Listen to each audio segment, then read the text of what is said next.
लोक या collector office आणि SP ऑफिसच्या समोर आंदोलन करते आणि ते पण ठिय्या आंदोलन असेल. तुम्ही लाकडं घेऊन आलेत ना, तोफ घेऊन आलेत की नाही, मग चुली कधी पेटवायच्या? थांबत आहो. कारण आता आपण जर आपल्याला लेखी देत असतील, आपल्या मागण्या लेखी देत असतील तर आपण या ठिकाणी लेखी घेऊन आपण हे आंदोलन तुर्तास तिथे थांबवूया किंवा थांबवणार तो आपण निर्णय घेऊया. आज आम्ही पाहतोय पालघर जिल्ह्यात धर्मांतराच्या नावाखाली आदिवासीवर होत असलेला अन्याय आणि अत्याचार हा कितपर्यंत आम्ही सहन करायचा? हा अत्याचार येशू ख्रिस्ताची प्रार्थना केली म्हणून केला जातो. काय धर्मात संविधानामध्ये आम्हाला अधिकार नाहीये? कलम 25 आणि 30 अंतर्गत सर्व जे ऍक्ट आहेत हे धर्मांतर करू शकतो असं दिलेलं आहे. पण आम्हाला धर्मांतर नाही करायचं ना. तुम्ही आम्हाला कीर्तन धर्म स्वीकारायला का जबरदस्ती करता? का आम्हाला तुम्ही कीर्तन म्हणता? का आम्हाला जबरदस्ती धर्मांतर करण्यासाठी लावता? आम्ही हिंदू नाहीत, आम्ही ख्रिश्चन नाहीत, आम्ही मुस्लिम नाहीत, आम्ही आदिवासी आहोत.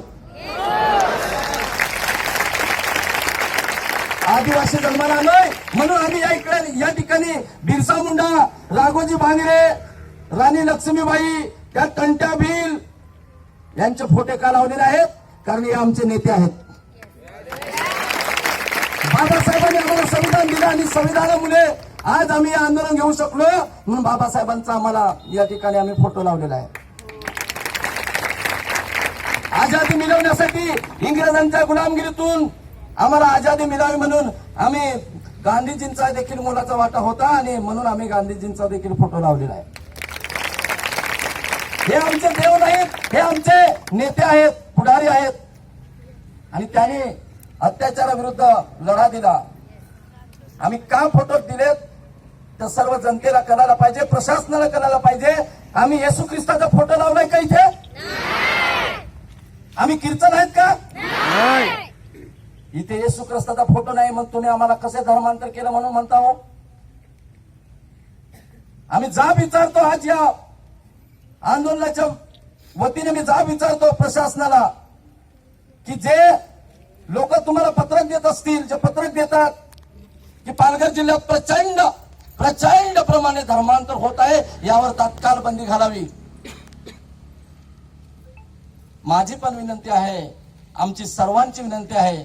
त्यांनी दिलेल्या अर्जाची सक्त चौकशी करा, शहानिशा करा आणि एकही असा तुम्हाला पालघर जिल्ह्यात जबरीन धर्मांतर केलेला कोणी आढळला तर त्याच्यावर डायरेक्ट गुन्हा दाखल करा. मागणी आहे आमची. आणि जर एक पण पालघर जिल्ह्यात जबरदस्तीने धर्मांतर केलेला व्यक्तीची नोंद नसेल तर अर्ज देणाऱ्यावर देखील गुन्हा दाखल झाला पाहिजे.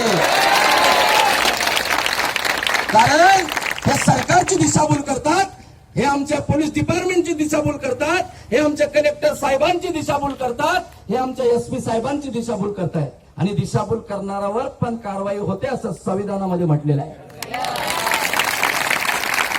आणि हे या ठिकाणी मी सांगतो, आज या ठिकाणी पीडितेला न्याय देण्यासाठी गेलो तेव्हा माझ्यावर गुन्हे दाखल झाला. आमचे रवींद्र जाधव साहेब आहेत, जे आमचे एकता संघर्ष संघटनेचे राष्ट्रीय सचिव आहेत. बघा यांची हिंमत कशी वाढलेली आहे. आमचे राष्ट्रीय सल्लागार एकता संघर्ष संघटनेचे पंढरीनाथ गोवारी साहेब आहेत, त्यांच्यावर गुन्हा दाखल केला. अरे गुन्हा दाखल करता काय? सिद्ध कसे कराल? आणि याला आम्ही कोर्टात खेचल्याशिवाय ठेवणार नाही. आमच्यावर गुन्हे दाखल केले, याला निलंबन केल्याशिवाय आम्ही ठेवणार नाही. कुठल्या आधारावर आमच्यावर गुन्हे दाखल करता तुम्ही? काय आम्ही आदिवासी लोकांना न्याय द्यायला जायचं नाही?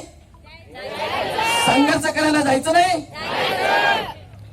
जो जातो त्याला नोटीस. कालपासून आमच्या इकडे नोटीसच येत आहेत. त्यांना सांगितलं नोटीस तुमच्याकडे ठेवा. नोटीस काय देता आम्हाला? गुन्हे दाखल करा, आंदोलन होणार हे त्यांना सांगितलं होतं आणि ते आज झालेलं आहे. या ठिकाणी आमचे 5 विषय आहेत, त्या 5 विषयाची आम्हाला लेखी द्यावं ही माझी विनंती आहे. या आमच्या लेखी मागण्या आम्ही या ठिकाणी साहेबांपुढे ठेवणार आहेत आणि या लेखी मागण्या आमच्या पूर्ण कराव्या. आणि या जर पूर्ण होत नसतील, लेखी देत नसतील, तर आम्ही या ठिकाणी बसणार, इथून उठणार नाही. उठणार का तुम्ही? कारण आता नाही तर कधीच, अभी नहीं तो कभी नहीं. अभी अगर हम उठकर चले गए तो कभी नहीं होगा.